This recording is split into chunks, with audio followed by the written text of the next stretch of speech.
ড্রোনের মাধ্যমে racing car তুলে উড়িয়ে নেওয়া হচ্ছে এক জায়গা থেকে অন্য জায়গায়। এটি দেশের সবচেয়ে বড় ড্রোন। রিমোট কন্ট্রোলে চলছে পুরো প্রক্রিয়া। অপরদিকে রেসিং কার নিজেই চালাচ্ছেন খোদ সিটি মেয়র ও রেসাররা। প্রযুক্তির এসব ব্যবহারের মূল উদ্দেশ্য জ্বালানির ব্যবহার কমিয়ে নবায়নযোগ্য জ্বালানি বা সৌর বিদ্যুৎ ব্যবহারে উৎসাহিত করা।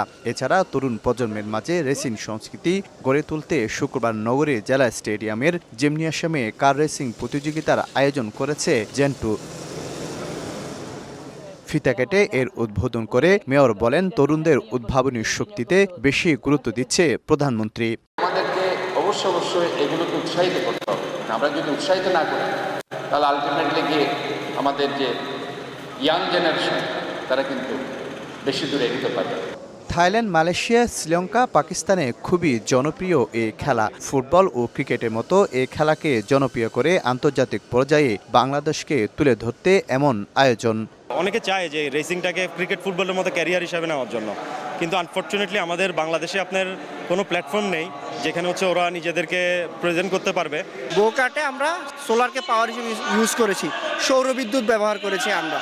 আমরা কনভেনশনাল যে ডিজেল, পেট্রোল, গ্যাসোলিন ইঞ্জিন এগুলোর বিকল্প হিসেবে আমরা নবায়নযোগ্য শক্তি। জেন্টুর আয়োজনে এই টুর্নামেন্টে ৩২টি দল অংশ নিয়েছে। পরে উপজেলা ও জেলা পর্যায়েও এই খেলা ছড়িয়ে দেওয়ার কথা জানান আয়োজকরা।